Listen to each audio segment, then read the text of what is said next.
अस्सलाम वालेकुम वरहमतुल्लाहि वबरकातुहू। प्रोग्राम मदीना सानी और निज़ाम हुकूमत के साथ आपका मेज़बान डॉक्टर उमर रियाज़ अब्बासी आपकी खिदमत में हाज़िर है। नाज़रीन, आज एक ऐसे मौजू पे बात करेंगे जिसका ताल्लुक़ इस खित्ते में तमाम अवाम जो बसने वाले हैं उनके साथ है। मेरी मुराद क्रिकेट है। पाकिस्तानी हो, हिंदुस्तानी हो, बांग्लादेशी हो या श्रीलंकन हो, ये कनेक्ट करता है इस टेरिटरी को, इस रीजन को। जो पीपल टू पीपल कॉन्टेक्ट है उसको स्ट्रेंथन करता है। जैसे आर्ट है, आर्टिस्ट है, लिटरेरी लोग हैं, स्कॉलर्स हैं, तो एक्सचेंज होता था पहले पाकिस्तान और इंडिया का मुख्तलिफ डोमेन्स में। न सिर्फ आर्टिस्ट का आना जाना था बल्कि फेस्टिवल्स होते थे, कल्चरल एक्सचेंज प्रोग्राम्स होते थे। वो सारी चीज़ें बंद हो गई। फिर क्रिकेट डिप्लोमेसी का हमने एक सिलसिला सुना जो प्रीवियसली गवर्नमेंट्स पे, स्टेट लेवल पे बड़ी कामयाब भी रही। आप जनरल ज़ियाउल हक के दौर में देखें, जब वो हिंदुस्तान पाकिस्तानी टीम गई थी, वहाँ पहुँच गए थे। डॉक्टर मनमोहन सिंह के दौर में सैयद यूसुफ रज़ा गिलानी ने जो सेमीफाइनल था वो 2011 के वर्ल्ड कप का, वो वहाँ पे जाके देखा था। इसी तरह जब उनकी टीम आई थी तो जनरल मुशर्रफ के दौर में जो हॉस्पिटैलिटी थी, जो स्टैंडर्ड था, उनके प्लेयर्स ने जाके वहाँ पे तारीफ़ की। पाकिस्तान एक सेफ़ कंट्री है, प्यार और मोहब्बत करने वाले लोग हैं। और यूट्यूब पे हर जगह पे आप देख लें, माजी के किस्से आपको ज़ुबान ज़दे आम मिलेंगे। क्या वजह है कि चैम्पियन ट्रॉफ़ी के वक्त ऑन पहुँचते ही हिंदुस्तान ने इनकार कर दिया? उसके पीछे क्या लॉजिक है, क्या रीज़न है? दोनों मुल्कों को कितना नुकसान हो सकता है अगर चैम्पियन ट्रॉफ़ी जो है उससे बैकआउट होता है? या पाकिस्तान करता है या इंडिया आने से ज़ाहिर है मना कर रहा है। इसका सॉल्यूशन क्या है? हम फ्यूचरिस्टिक अप्रोच के साथ जाएंगे। जिन पैनलिस्ट ने हमें आज के इस मौजू पे ज्वाइन किया है, चौधरी इरफान ज़हीर साहब सीनियर स्पोर्ट्स एनालिस्ट हैं। चौधरी साहब, बहुत शुक्रिया आपकी आमद का। हमें ज्वाइन किया डॉक्टर कमर चीमा ने, माहिर बैनुल-अक़वामी उमूर। और हमारे साथ मौजूद हैं हिंदुस्तान से भारतीय सहाफ़ी हैं, मशहूर सहाफ़ी हैं, रवि श्रीवास्तव साहब। आपका भी खैर मकदम है। और हमें ज्वाइन करेंगी अगले हिस्से में लीना मुईन जो स्पोर्ट्स तज़कियाकार हैं। चौधरी इरफान ज़हीर साहब, आपसे आगाज़ करूँगा। स्पोर्ट्स तो कनेक्ट करती है दोनों मुल्कों को।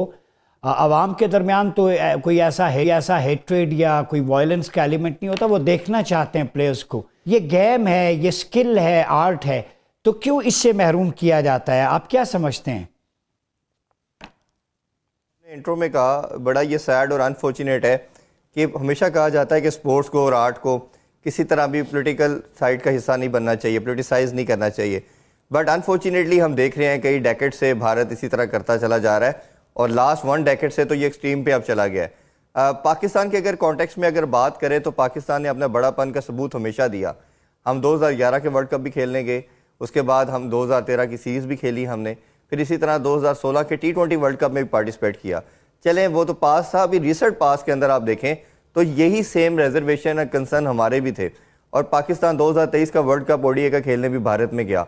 इवन हमने गुजरात का कहा कि हमें कंसर्न है, रिजर्वेशन है, हमारी टीम इधर नहीं खेलना चाहती, तो आईसीसी ने कहा कि नहीं, आपने इसी वेन्यू पे खेलना है। और पाकिस्तान ने फिर बड़ापन का सबूत दिया, पाकिस्तान उधर खेला। अब भारत ना कोई बायलैटरल सीरीज खेलता है, सिर्फ आईसीसी के इवेंट्स में पाकिस्तान के साथ खेलता है। अब ये 2021 के अंदर तमाम बोर्ड्स का 2031 का 10 साल का एमओयू साइन हुआ, जिसमें स्केड्यूल अनाउंस किया गया। इसमें 2023 का वर्ल्ड कप भी था, 2024 की 25 की ये चैंपियन ट्रॉफी भी है। इसी तरह 2026 में भारत ने भी होस्टिंग करनी है T20 वर्ल्ड कप की भी। 2031 में उन्होंने चैंपियन ट्रॉफी की भी होस्टिंग करनी है। तो जब आपकी तमाम कंट्रीज, जितने भी आपका बोर्ड हैं, उन्होंने एमओयू पे साइन किया हुआ है, जब स्केड्यूल अनाउंस किया गया, तो तब आपने क्यों, आपको कोई कंसर्न था, कोई रिजर्वेशन थी, तो आपको तब आवाज़ उठानी चाहिए थी। तब आपने ऐसी कोई बात नहीं की। लास्ट ईयर तक आप खामोश रहे। और आईसीसी ने, जब पाकिस्तान ने कहा कि हम, पीसीबी ने कहा कि हम अपने गवर्नमेंट से पूछ के फिर ट्रैवल करेंगे, तो ये बातें सारे मीडिया पे आई कि इम्प्लीकेशंस की बात शुरू कर दी गई आईसीसी की तरफ से, पेनल्टीज की बात कर दी गई कि पाकिस्तान अगर नहीं जाएगा तो पाकिस्तान को रेवेन्यू का शेयर नहीं मिलेगा, पाकिस्तान के रैंकिंग पॉइंट कम हो जाएंगे, पाकिस्तान को बायलैटरल सीरीज नहीं मिलेंगी। ये तमाम बातें आईसीसी की तरफ से सुनने को आई। और जब अब भारत पाकिस्तान नहीं आ रहा तो आईसीसी ने ना सिर्फ अभी फिलहाल कोई एक्शन लिया है, बल्कि उल्टा ये कि उन्होंने अभी तक स्केड्यूल 100 डेज के अंदर आपको अनाउंस करना होता है। ऑलमोस्ट 10 दिन तो गुजरने वाले हैं, क्योंकि हर हाल में 90 डेज का आपके पास टाइम फ्रेम है जिसमें आपने स्केड्यूल अब अनाउंस करना है। अगर आईसीसी नहीं करता तो पाकिस्तान के पास ये राइट आ जाएगा कि इंटरनेशनल कोर्ट ऑफ जस्टिस में जाके ये सारे मामले को लेके जा सकता है। बट पाकिस्तान अभी भी मेरे सोर्सेज के मुताबिक बात कर रहा है, भारतीय बोर्ड से भी कर रहा है, बाकी तमाम बोर्ड से भी बात कर रहा है, तमाम बोर्ड्स एग्री कर चुके हैं कि वो पाकिस्तान में आके चैंपियन ट्रॉफी खेलना चाहते हैं, उन्हें कोई कंसर्न नहीं। जी डॉक्टर कमर चीमा साहब ये बताएं, अभी हमने होस्ट की है जो शंघाई तावन तंजीम, उसका इजलास था पूरी दुनिया से। शंघाई तावन तंजीम के जो मेंबर्स ममालिक के फॉरेन मिनिस्टर्स थे, तो जयशंकर साहब भी आए थे यहाँ पे, इंडियन फॉरेन मिनिस्टर। जाते हुए उन्होंने एक ट्वीट किया था हमारी हॉस्पिटैलिटी को, स्टेट के जो बाकी उनके साथ जो रवैया रखा गया, एक पीसफुल इन्वायरमेंट था, उसकी तारीफ़ की। अचानक ये क्या हो गया कि हिंदुस्तान जो है वो इससे फिर गया? और ये भी बताइएगा कि होस्टिंग राइट्स में, बजट में, रेवेन्यू में ये क्या कोई इंसेंटिव्स होते हैं? पाकिस्तान अगर मना कर देता है तो पाकिस्तान को क्या नुकसान हो सकता है? देखिए जी, ये सेकंड पार्ट तो प्योरली क्रिकेटिंग चीज़ है, मुझे इसका नहीं पता, लेकिन पहले पार्ट पे क्योंकि एज इंटरनेशनल एक्सपर्ट मैं बता सकता हूँ। देखिए, आपको याद होगा कि 2016 में एक सार्क कॉन्फ्रेंस पाकिस्तान में होनी थी, तो इंडिया ने कहा हम नहीं आ रहे, और उसके बाद बाकी ममालिक ने भी नो कर दी, तो वो सार्क प्रोसेस उस वक्त से डिसमेंटल हो गया है। अभी आप देखें कि ये जो एससीओ के हवाले से जिसका आप जिक्र कर रहे हैं, ये तो मुझे ऐसा लगता है कि जैसे जो डॉक्टर जयशंकर पाकिस्तान आए थे, वो बेसिकली एक मल्टीलैटरल फोरम के लिए आए थे, बायलैटरल फोरम के लिए तो नहीं आए थे। इस वक्त देखें, इंडिया की एक कंसिडर्ड ओपिनियन ये है कि हमें पाकिस्तान को मेन स्ट्रीम नहीं होने देना। जो इंडिया के फॉरेन पॉलिसी ऑब्जेक्टिव्स हैं, उनमें से एक ऑब्जेक्टिव ये भी है कि पाकिस्तान के साथ बायलैटरली इंगेज नहीं होने देना। पाकिस्तान को हमने कॉन्टिन्यूसली एक प्रायर स्टेट इस्टेब्लिश करना है कि जहां पे हम जाते नहीं। आप देखिए, पूरी दुनिया में जब जाते हैं तो वो पाकिस्तान के खिलाफ महाजराई खोलते हैं, इल्जाम लगाते हैं कि जी दहशतगर्दी करवाते हैं, so on and so fourth. तो अगर वो पाकिस्तान आ जाते हैं तो वो कहेंगे कि जी आप जाते भी हैं और इल्ज़ाम भी लगाते हैं, तो बेसिकली वो जो इल्ज़ामात की एक बुछाड़ हर जगह दुनिया में लगाते हैं, मेरा ख्याल है उसको मेंटेन करने के लिए उनको ये इन्होंने स्टांस ली है। दूसरी बात ये है कि पाकिस्तान, आपको पता है कि भारत के अंदर एक डोमेस्टिक इशू है, ये उनके लिए एक फॉरेन पॉलिसी इशू, उसको हम नहीं तस्वर करते, क्योंकि वो समझते हैं कि हमने जब भी भारत के अंदर एक खास किस्म का वोट लेना है, तो आपको याद है 2019 का इलेक्शन ही उन्होंने प्योरली पाकिस्तान बैशिंग पे जीता था, सर्जिकल स्ट्राइक हुई और वो सारा कुछ। तो वो नहीं चाहते कि हम अपनी पोजीशन चेंज करें। हो सकता है नरेंद्र मोदी साहब को 2024-29 में दोबारा इलेक्शन ही पाकिस्तान के खिलाफ जो है वो लड़ना पड़े और ये कहना पड़े, पाकिस्तान जो है वो इसको इस्तेमाल करना पड़े। सो मुझे लगता है कि एससीओ को वो एक मल्टीलैटरल प्लेटफॉर्म समझ के कि जी पाकिस्तान उसमें जस्ट एज ए होस्ट है, वो आगे। आईसीसी भी उसी तरह, ये देखें, ये कोई बायलैटरल सीरीज तो नहीं है, ये आईसीसी की कमजोरी है। मैं समझता हूं, जैसे ये पहले चौधरी साहब बात कर रहे थे, ये आईसीसी की कमजोरी है कि वो एक ऐसा न्यूट्रल प्लेटफॉर्म होने के बावजूद वो मेंबर मुल्क को कन्विंस नहीं कर सकता। वो बात तो फिर रमीज राजा वाली आ गई जब वो उन्होंने स्पोर्ट्स की स्टैंडिंग कमेटी में बताया था कि क्योंकि इंडिया बीसीसीआई आईसीसी को पैसे देता है, वहां से बहुत सारा शेयर हमें भी आता है, तो हम उस तरह वो से नहीं रखते सिस्टम के अंदर। तो मेरा ख्याल है कि ये मेरा ख्याल है कि अगर रिटर्न ले लिया जाए वंस फॉर ऑल, तो ये इस चीज को एस्टैब्लिश कर लिया जाए कि पाकिस्तान भी वहां नहीं जाएगा। मेरा ख्याल है that is the only way. बाकी भारत को कन्विंस करना मुमकिन नहीं है। रवि ये बताएं कि इंटरनेशनल क्रिकेट काउंसिल, आईसीसी की जो एब्रीविएशन है, इसको हम कह सकते हैं इंडियन क्रिकेट काउंसिल। अभी जय शाह भी दायरा प्रेसिडेंट हैं, उसके वो चार्ज ले लिया है या ले लेंगे। क्या चल रहा है हिंदुस्तान में? पाकिस्तान इंडिया की क्रिकेट नहीं होगी तो आप रेवेन्यू पॉइंट ऑफ व्यू से बताएं। हालांकि आपके पास आईपीएल भी है, एक बड़ा शेयर होने का यह मतलब नहीं है कि आप ऑडियंस को, वहाँ के क्रिकेटर्स को इस हक से महरूम करें, होस्टिंग राइट से महरूम करें। तो आप क्या समझते हैं, क्या सॉल्यूशन है इसका? देखिए, ये बिला शक एक हिंदुस्तान बहुत बड़ा मुल्क है, 140 करोड़ की आबादी है, और इसमें एक बहुत बड़ा तबका जो है वो क्रिकेट लविंग है जी। यहाँ के जो मैचेस होते हैं ग्राउंड्स में, वहां पर आप देखेंगे कि स्टेडियम जैसे ईडन गार्डन है कलकत्ता का, उसके अंदर 1 लाख की कैपेसिटी से ऊपर है, और यहाँ का भी ब्रिस्बेन है या वानखेड़े है बॉम्बे का, इनमें भी काफी कैपेसिटी और काफी लोग आते हैं मैच देखने। एक आम हिंदुस्तानी क्रिकेट लवर है और उसे क्रिकेट में बड़ा इंटरेस्ट है। और एक बात मैं आपको बताऊं कि हिंदुस्तान, एक बड़ी अजीब सी बात है कि चाहे हिंदुस्तान बड़े क्रिकेट मुल्क जैसे इंग्लैंड है या जैसे ऑस्ट्रेलिया है, जैसे साउथ अफ्रीका है, उनसे अगर मैच होगा और भले हार भी जाए तो यहाँ किसी को बहुत बड़ा अफसोस नहीं होगा।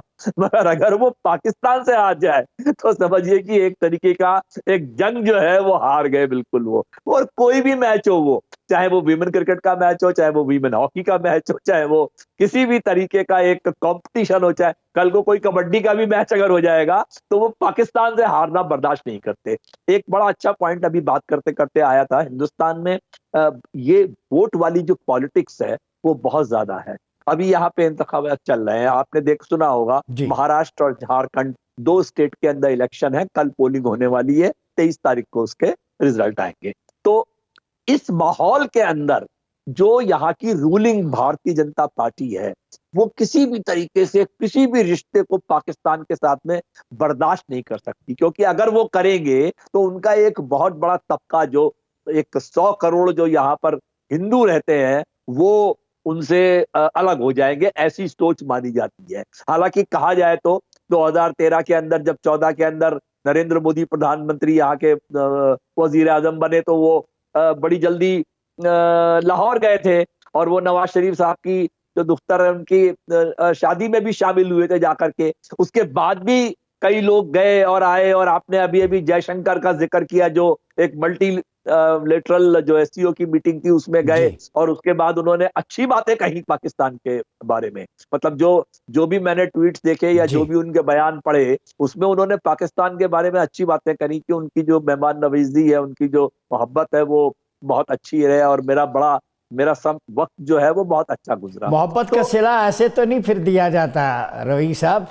देखिए, मैं एक आम हिंदुस्तानी की बात आपको बता रहा हूं। मैं ये कह रहा हूं कि आम हिंदुस्तानी को इस बात से सिर्फ अफसोस ही होगा कि अगर आईसीसी अपनी एक मनमर्जी के या अपनी एक कोई दादागिरी दिखा करके ऐसा करे कि जो मैचेस हैं जो पाकिस्तान में होने हैं उनमें हिंदुस्तान शिरकत ना करे, तो ये चीज जो है वो, क्योंकि आम हिंदुस्तानी जो है वो इस चीज को बड़ा पसंद करता है कि हमारा मैच पाकिस्तान के साथ है, और जितनी टिकटें यहाँ पे अगर पाकिस्तान के मैच में बिकेंगी, मैं नहीं समझता कि हिंदुस्तान किसी के साथ भी खेले तो उतनी टिकटें बिकेंगी यहाँ पे। अच्छा, ये बताएं माहौल है रवि साहब के वहां पे कहीं ऐसा तो नहीं है आरएसएस का या हिंदुत्व फिलॉसफी आइडियोलॉजी वालों का प्रेशर है, जो रेडिकल सोच रखते हैं कि पाकिस्तान के साथ टाइज नहीं रखनी, क्योंकि माजी में हमने देखा वहां पीछे भी उखाड़ी गई, 96 के सेमीफाइनल आपके सामने, पाकिस्तान में आज तक न पिच उखड़ी, न किसी को बोतल वहां पे पड़ी, न एहतजाज हुआ, तो सेफ तो हम ज्यादा सेफ हैं उस लिहाज से। आप क्या समझते हैं? यकीनन इसमें कोई शक नहीं है कि ऐसा कुछ नहीं हुआ। और यहाँ पर आपको याद होगा कि यहाँ पर जो एक पठानकोट के बाद जो हादसा हुआ था उसके अंदर बाकायदा पाकिस्तान से जो टीम आई थी वो उसने आकर के मुआयना किया था वहां पे एयर स्ट्रिप का। तो ये ऐसी चीजें पीछे हो चुकी हैं, मगर जो आपने सही नाम लिया, तो हालत ऐसी है कि जो हम जैसे लोग जो दुनिया के हर मुल्क के साथ में एक चाहते हैं कि एक मोहब्बत का रिश्ता रहे, चाहे कोई भी मुल्क हो, वो चाहे रशिया हो, चाहे यूके हो, चाहे पाकिस्तान हो, चाहे अफगानिस्तान हो, तो ऐसे लोगों को यहाँ पर अगर हम बात करेंगे आपस में तो हमें कहा जाता है कि तुम्हें बड़ी मोहब्बत है तो तुम पाकिस्तान चले जाओ। अच्छा, तो मैं कहता हूँ भाई टिकट दे दो, मैं चला जाता हूँ, मुझे कोई तकलीफ नहीं है। रवि साहब यकीन करें कि मैं आपसे बात कर रहा था, एकेडमिया में मेरे बहुत सारे हिंदू दोस्त हैं, बेनेट यूनिवर्सिटी की मैंने आपको बात की, तो वीज़ा नहीं मिला और मैं वर्चुअल इंटरनेशनल कॉन्फ्रेंस में मुझे पार्टिसिपेट करना पड़ा।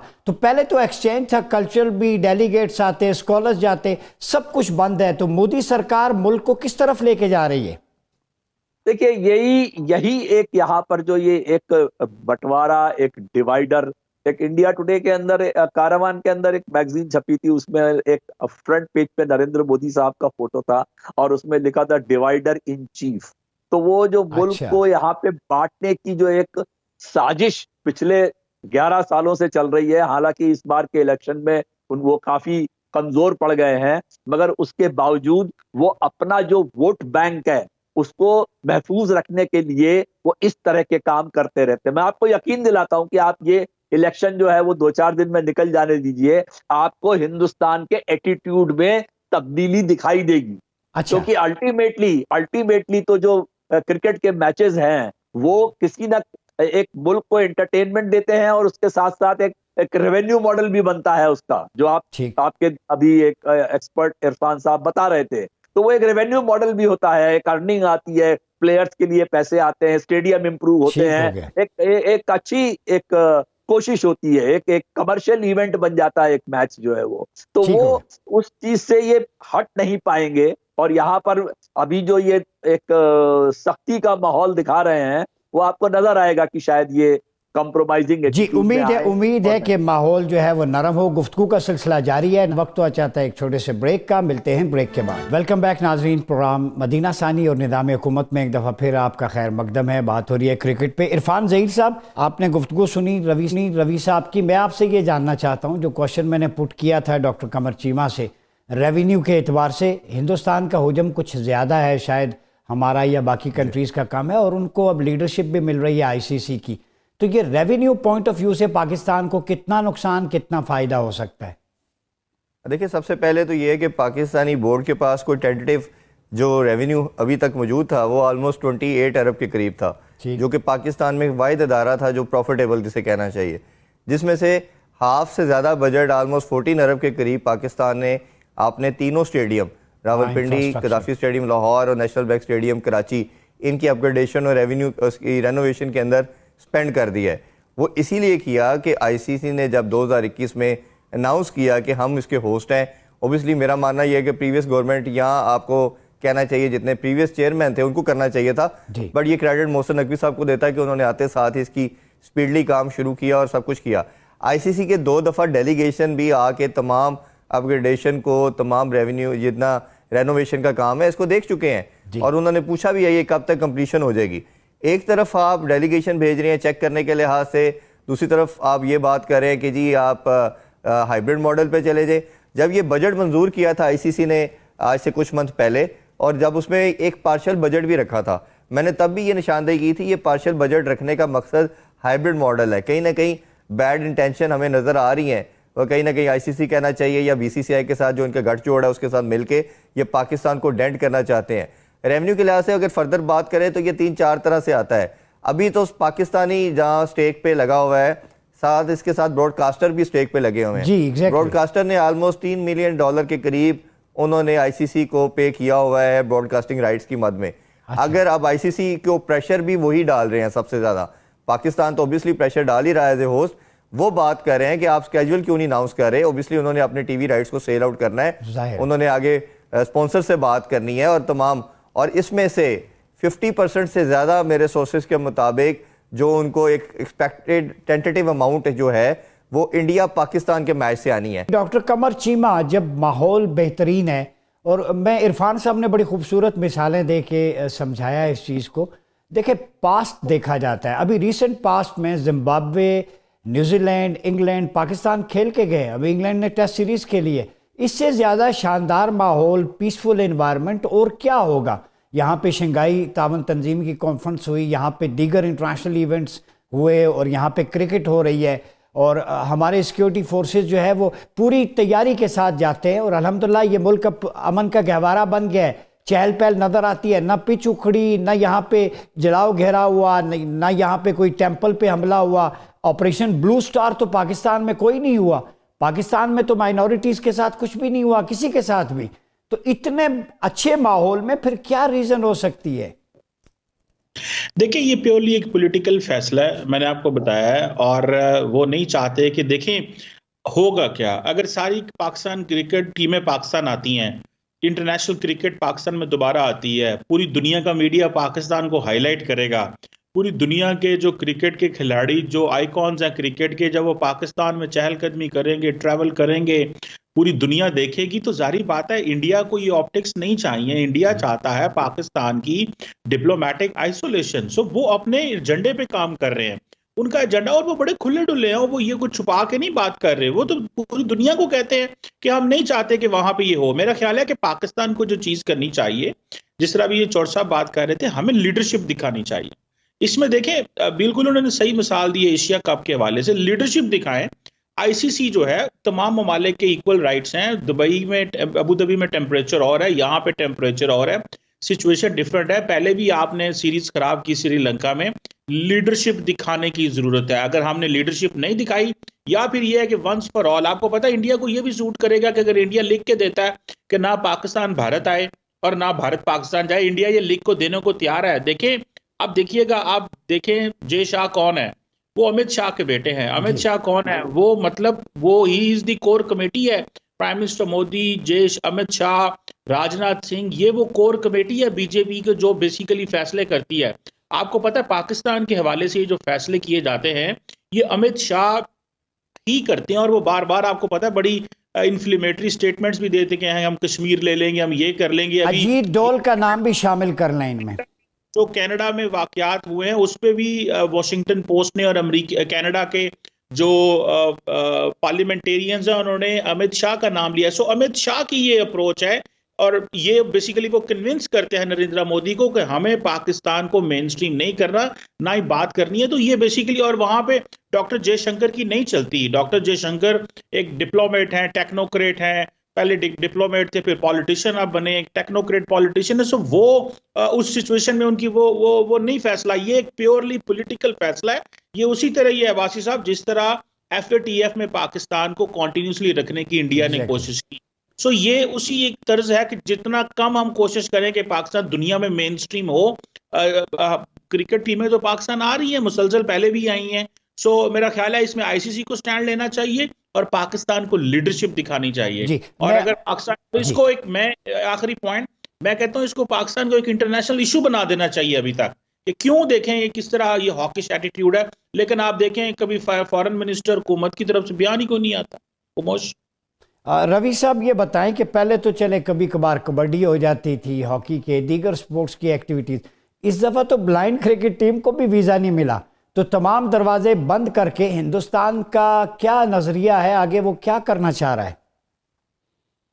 देखिए, हिंदुस्तान का जो माहौल है वो पिछले 6 महीने के अंदर बराबर इलेक्शन का माहौल रहा है। ठीक है। और जैसा आपको मालूम है कि जब इलेक्शंस का दौर रहता है तो यहाँ के मुल्क की सरकार जो है वो एक तरफा तरीके से काम करती है। वो हर चीज, वो आपने देखा कि बांग्लादेश के अंदर कितना बड़ा एक रिवॉल्यूशन हो गया। अब बांग्लादेश की जो शेख हसीना है वो इंडिया में उन्होंने शरण ले रखी है, आकर के वो यहाँ पर हैं।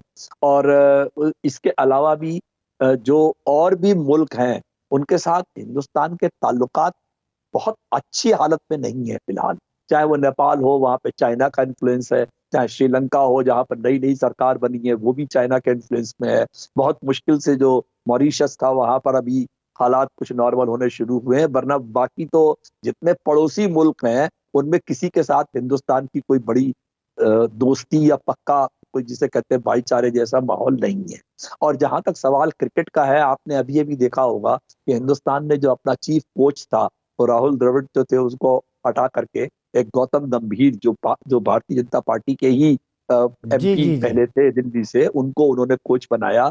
और जो हालिया एक जो न्यूजीलैंड की टीम आई उसमें भारत को बहुत बुरी तरह से शिकस्त हासिल, व्हाइट वॉश हुआ है और ऐसा हालत हो गई कि टीमें 40-40 रन के ऊपर आउट हो गई। तो ऐसा हाल हुआ है यहाँ पर।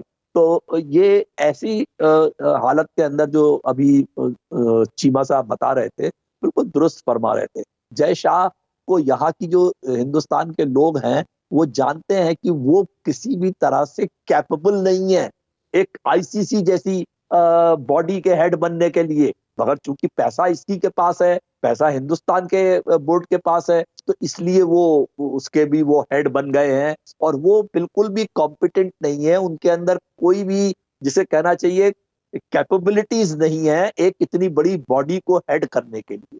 और वो पूरी तरीके से, उनके फादर जो है वो होम मिनिस्टर है अमित शाह, तो वो उनके जो भी कुछ सरकार चाहती है उसी तरीके से वो सारी की सारी बॉडी काम करती है। अच्छा रवि, ये बताएं, आपने जो बात की ना गौतम गंभीर की, ज़ाहिर है शाहिद आफरीदी हूँ, कामरान अकमल हूँ, उनके साथ वो हेटेड आर्गूमेंट ग्राउंड पे ऑफ द फील्ड भी चलता रहा, इंटरव्यूज में भी, तो कई वो सोच भी रिफ्लेक्ट कर रही है जब से वो कोच बने। सुना है कि उनका इन्फ्लुएंस भी है प्लेयर्स पे, मना कर रहे हैं कि आप भी कह दें कि हम नहीं जाना चाहते पाकिस्तान। वो टीम पूरी की पूरी को उन्होंने पूंजी से कहना चाहिए, टीम के अंदर कोई टीम स्पिरिट नहीं रह गई है। वो सारे खिलाड़ी जो हैं वो बट गए हैं बिल्कुल आपस में, और वहां पर भी लॉबीज बन गई हैं हिंदुस्तानी टीम में।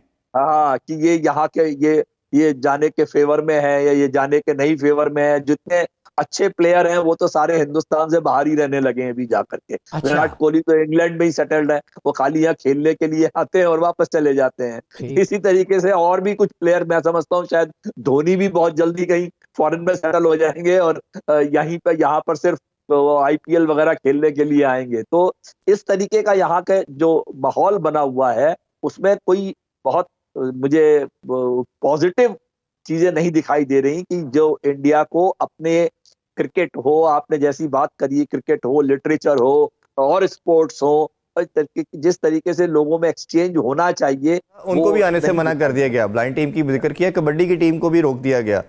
इवन डेविस कप के लिए टीमें आती रही, MMA फाइटर आए लास्ट मंथ और अभी कबड्डी का इवेंट भी इन्होंने कैंसिल कर दिया। और शायद हम लोग बहुत बात कर रहे थे कि पाकिस्तान में आके तमाम इवेंट हो रहे हैं तो क्रिकेट क्यों रोका जा रहा है, तो अब इन्होंने बाकी को भी रोकना शुरू कर दिया। ठीक हो गया। नाज़रीन, गुफ्तगू का सिलसिला जारी है, या वक्त छोटे से ब्रेक का। मिलते हैं ब्रेक के बाद। वेलकम बैक नाज़रीन, प्रोग्राम में एक दफ़ा फिर आपका खैर मकदम है। हमें ज्वाइन किया senior sports analyst Leena Moin Aziz ने। लेना बहुत शुक्रिया। ये बताइए कि इरफान ज़हीर साहब भी हैं, डॉक्टर कमर चीमा भी हैं और अभी रवि हमारे साथ थे, हिंदुस्तानी सहाफ़ी। तो क्रिकेट डिप्लोमेसी पे बात हो रही है, आप कैसे देखती हैं, क्या हो सकता है, पॉसिबल क्या है, पॉसिबिलिटीज़ के क्या हिंदुस्तान आएगा, हाइब्रिड मॉडल होगा या कहीं और शिफ्ट हो जाएगा ये टूर्नामेंट? देखिए अभी बहुत अनसर्टेनिटी है, कोई कुछ भी कह दूं अगर मैं तो बाद में कुछ और हो जाए तो वो फिर सही नहीं होगा। लेकिन देखिए इस वक्त बहुत कंफ्यूजन है। तीन सूरत हाल जो आपने डिस्कस की कि अगर तो इंडिया का चेंज ऑफ हार्ट हो जाए और वो आ जाए किसी तरह तो वो अलग बात है। बट मेरी अगर आप पर्सनल बात करें तो मैं शुरू से ही कह रही हूँ कि बहुत मुश्किल है कि इंडिया आएगा, क्योंकि ये हमें माजी में भी इसका बहुत एक्सपीरियंस है कि इंडिया कहता रहता है कि हम आएंगे और आखिरी वक्त तक उम्मीद कराता रहता है, लेकिन एंड में वो आता नहीं है। और इसी तरह मुझे लग रहा है अभी भी, बिकॉज ICC उनका इतने अंडर कंट्रोल है इंडिया के, because it's such a big market, तो वो मुझे लगता है अपनी ही बात एंड में मनवाते हैं और फिर पाकिस्तान पे हमेशा प्रेशर पड़ जाता है कि वो हाइब्रिड मॉडल को कबूल कर लें।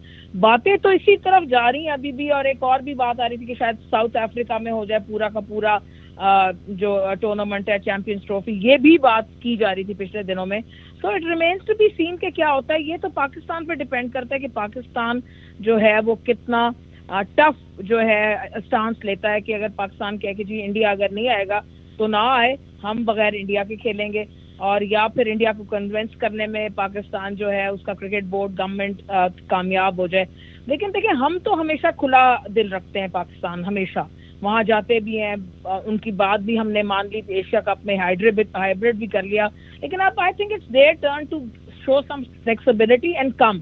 बट इससे कहने से, मेरे कहने से कुछ फर्क नहीं पड़ेगा, मुझे नहीं लगता कि वो आएंगे। अच्छा, ये मैं चौधरी इरफान ज़हीर साहब ये बताइएगा, चूँकि मैं भी क्रिकेट से इंटरेस्ट रहा है शुरू से, टेप बॉल हार्ड बॉल भी खेली है और अब भी खेल रहे हैं, हर किसी का होता है शगफ, और देखने सुनने की हद तक भी है, तजिए की। हमने विक्रांत गुप्ता को देखा मैं उस दिन स्पोर्ट्स तक की एक वीडियो देख रहा था, उसमें पाकिस्तान के ख़िलाफ़ जो इंडियन मीडिया जहर उगलता है as compared to Pakistani journalist आप हैं, और बड़ी एथिकली और बड़ा आर्गूमेंट बेस्ड, रैशनल बेस्ड आपकी बात होती है। ना हमने मज़हब कार्ड यूज़ किया, ना हमने किसी और चीज़ पे इल्ज़ाम लगाया। तो वहाँ पे एक यूनिवर्सिटी प्रोफेसर की वीडियो दिखाई गई है, जो आप इरफान ज़हीर साहब यकीन करेंगे मेरे साथ पढ़े हैं और मेरे साथ उन्होंने एक यूनिवर्सिटी में इस्लामाबाद में पढ़ा है। तो उनको दिखाया गया है कि जी ये आतंकवाद हैं और उनके साथ मिले हुए हैं, और उस पर विक्रांत गुप्ता भी कमेंट कर रहे हैं, इट्स अनफॉर्चुनेट। और वो चोरी पकड़ी गई, मैंने पकड़ ली यूट्यूब से। तो Pakistani media is mature enough. तो आप क्या समझते हैं कि इंडियन मीडिया भी इस पे जल्दी का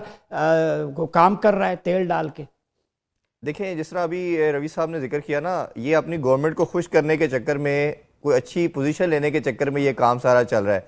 मैं वर्ल्ड कप कवर करने के लिए USA में था, और ओबियसली हमारा जो स्टैंड होता था जहाँ हम सारे मीडिया के लोग बैठते थे, इकट्ठे ही बैठते थे, कोई ऐसी बाइफर्केशन तो होती नहीं थी, इधर पाकिस्तानी मीडिया ने बैठना है, इधर किसी और कंट्री के मीडिया ने बैठना, तो जहाँ आपको स्पेस मिलती है आप बैठते हो।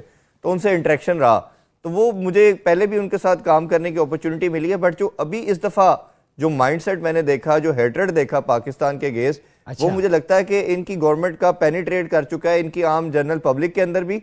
और अगर आप बाहर ट्रैवल करते हो तो अक्सर कैब वाले भी आपको इंडियन मिलते हैं, और ये आपके जर्नलिस्ट के अंदर भी रिफ्लेक्ट कर रहा है। आल दो कि मेरा मानना यह है कि विक्रांत गुप्ता बाकियों से काफ़ी रीजनेबल बात करते हैं, और इवन आप उनके प्रीवियस इंटरव्यू सुने तो काफी रैशनल बात भी करते हैं। आप कोई एक इवेंट खेल सकते हैं पाकिस्तान के बगैर? आपको तो ब्रॉडकास्टर आईसीसी को नहीं मान रहा। जैसे पाकिस्तान ने कहा इंडिया नहीं आता, ना आए, श्रीलंका 9वें नंबर पे रैंकिंग में था, आप श्रीलंका को ऐड करें, वेस्ट इंडीज अगर आता चाहे उसको ऐड करें, आप इवेंट करवाएं। पाकिस्तान तो पैसे की दौड़ में जा ही नहीं रहा। ये तो पैसे की दौड़ और या जो माइंड सेट है ग्रीडी, ये तो भारत का है, ये आईसीसी का है। वो कंपेल कर रहे हैं कि नहीं जी नहीं, भारत पाकिस्तान के मैच के बगैर हमारा गुजारा नहीं है। तो भारत अगर आईसीसी के इवेंट में पाकिस्तान के साथ खेलता है, पाकिस्तान ने तो ये भी कह दिया कि भाई आप आईसीसी इवेंट में भी ना खेलें अगर आपको हमारे साथ इतना प्रॉब्लम है। तो ग्रीडीनेस का मसला तो भारत का अपना है। और ये जो माइंड सेट है ना, जो जनरल पब्लिक का चेंज होता जा रहा है, या रवि जैसे साहब जैसे लोग जो बड़े कम है जो रैशनलिज्म के ऊपर, लॉजिक के ऊपर बात करते हैं। इधर तो ये सारा स्टांस बन गया कि अपनी गवर्नमेंट के बारे में अच्छी बात करें, वो जो कह रहे हैं उसको यस के, शायद हमें कोई अच्छी जॉब मिल जाए, कोई अच्छा पोजीशन मिल जाए किसी डिपार्टमेंट के अंदर, शायद बोर्ड में मिल जाए। तो ये अनफॉर्चुनेट है, ये आपको अच्छा जेस्चर नहीं दे रहा। मैं बार बार कह रहा हूं, स्पोर्ट्स को और आर्ट को कभी आप पॉलिटिसाइज नहीं कर सकते। डॉक्टर कमर, डिजास्टर ही होगा जी, बिल्कुल डिजास्टर होगा। कमर चीमा साहब, जो इरफान साहब ने भी हाईलाइट किया, ये एटीट्यूड, मूड स्विंग्स हो रहे हैं, हमारे यहाँ कभी नहीं होता। हम तो अपनी हुकूमत पे, गलत पॉलिसी पे तनकीद करते हैं, रियासत के साथ खड़े होते हैं। किसी पाकिस्तानी ने कभी रेडिकल स्टफ नहीं दिया अप्रोच, स्पेशली जर्नलिस्ट जो स्पोर्ट्स को कवर करते हैं। तो हिंदुस्तान में वो फिलॉसफी हिंदुत्व की, इसका मतलब है, प्रिवेल कर रही है। देखिए, इंडिया इतना बड़ा है कि वहां पे हर किस्म की थॉट्स के लिए, सोच के लिए स्पेस मौजूद है। और इस वक्त की जो मौजूदा पॉलिटिकल सेटअप है उसको ये सूट भी करता है। और वो अपनी पॉलिटिकल, आप देखें, जो सोच है उसमें इसकी अक्कासी करते हैं, वो बोलते रहते हैं, मुसलसल कर रहे हैं। तो मुझे ऐसे लगता है कि ये उनके लिए एक नॉर्मल चीज़ है। देखें, उन्होंने दो महाज खोले हैं और उन महाजों पे वो आज भी काम कर रहे हैं। एक महाज जो है वो आप देखें, ये जो खालिस्तानी हैं उनके बारे में है, और वो बेसिकली जो सिख हैं वो कहते हैं ये हमारे बारे में महाज है, खालिस्तानी तो बाहर हैं। एक बेसिकली उनको भी एक इंडिया के अंदर टफ टाइम है। दूसरा, ये हिंदू मुस्लिम डिवाइड जो है, ये एक प्राइम मिनिस्टर मोदी की पॉलिटिक्स का एक इम्पॉर्टेंट जो है ना वो एंगल है। सो वो मैंने जैसे पहले आपको शुरू में कहा था कि पाकिस्तान को एक डोमेस्टिक इशू देखा जाता है, इसीलिए वो वहाँ पे, वो हमारे लिए वो फॉरेन पॉलिसी इशू नहीं है उनके लिए, बिकॉज उन्होंने पाकिस्तान को बार बार इस्तेमाल करना है। अभी फॉर एग्जांपल आप जस्ट बांग्लादेश में देखें कि वहाँ पे शेख हसीना वाजिद नहीं रही, तो उन्होंने तमाम जो मुसलमान है वहाँ पे उनको मिलिटेंट, इस्लामिस्ट और क्या क्या कहना शुरू कर दिया है। सो कंटिन्यूसली एक फ्रेमवर्क में देखते हैं और वो उनको पॉलिटिकली सूट करता है बेसिकली। तो वो समझते हैं कि ये हमारी internal coherence, us versus them, ये चीज हम करते रहेंगे तो हमें इसका एक पॉलिटिकल एडवांटेज मिलता रहेगा। मैं लीना की तरफ भी, लीना को भी शामिल कर लूँ। लीना, ये बताइए व्हाट नेक्स्ट, क्या होना चाहिए अब आपके ख्याल में, क्या होगा? लेकिन ये होगा तो वो तो सबने रोशनी डाल दी, अभी पता ही नहीं है कि इंडिया आएगा नहीं आएगा। उनकी सारी माइंडसेट पे, पब्लिक की, उनकी खासकर गवर्नमेंट की रेडिकल सोच, सब पे बात की। होना तो यही चाहिए कि स्पोर्ट्स और क्रिकेट, जो पॉलिटिक्स है उसको दूर होना चाहिए आपस में। और जो भी है डिफरेंसेस अगर पॉलिटिकल हैं तो एक अलग बात है। जो जब क्रिकेट खेलने की बात है तो आप जरूर खेलें, हमें भी, हम तो वहाँ गए हैं, अभी वर्ल्ड कप खेल के आए हैं, तो लिहाजा उनको भी रेसिप्रोकेट करना चाहिए और आना चाहिए। मतलब होना चाहिए, अब जो होगा उसमें बड़ा फर्क होता है। इवेंचुअली हमें वही बात बिलीव करनी चाहिए जो फैक्ट है, और फैक्चुअल बात यह है कि वो नहीं आते और वो ट्रक की बत्ती के पीछे हमें लगा के रखते हैं। और हम, क्योंकि हमारा दिल उनसे उस तरह साफ है, बेहतर है उस तरह के, हम बिलीव करते रहते हैं कि नहीं आ जाएगा, कन्विंस हो जाएगा। लेकिन एक चीज हो सकती है, कोई बहुत ही जबरदस्त किस्म की डिप्लोमेसी हो जाए तो वो फिर आ सकता है। अगर आप उनके प्राइम मिनिस्टर को, हमारे प्राइम मिनिस्टर कन्विंस कर लें या इस तरह हो सकता है, तो लास्ट मोमेंट पे आ जाएंगे। वरना उनका यही तरीका कार रहा है कि वो नहीं चाहते कि पाकिस्तान में क्रिकेट फ्लरिश करे। और अभी बड़ी अच्छी बात किसी ने की, तो आईसीसी भी खुद चाहता है कि जितना पैसा और इंटरेस्ट ग्रॉस होता है पाकिस्तान और इंडिया के मैच पे, वो तो मतलब और कोई मैच 10 मैच भी हो जाए तो उसके बराबर नहीं होता। बहुत शुक्रिया लीना मोइन, डॉक्टर कमर चीमा, चौधरी इरफान ज़हीर साहब। नाजरीन, अगर सारे पार्टिसिपेंट्स की गुफ्तगू को तो हिस्ट्री से सिर्फ एक मिसाल दूंगा। 1996 का वर्ल्ड कप, पाकिस्तान में जितने भी मैचेस हुए इंक्लूडिंग फाइनल जो ऑस्ट्रेलिया और श्रीलंका के खिलाफ खेला गया और श्रीलंका ने पहली दफ़ा चैम्पियनशिप हासिल की, पाकिस्तान में हॉस्पिटैलिटी, पीसफुल इन्वायरमेंट, सिर्फ देग में से चावल का एक दाना चखाता हूँ। ईडन गार्डन कोलकाता में भारत और श्रीलंका के सेमीफाइनल में जो कुछ हुआ वो एक प्रेसिडेंट है। पाकिस्तान में न कभी पिच उखाड़ी गई, न प्लेयर्स को धमकियां मिली, न बॉटल्स यहां पे फेंकी गई। हिस्ट्री में कभी पाकिस्तान का कोई स्टेडियम खाली करवा के मैच नहीं करवाया गया।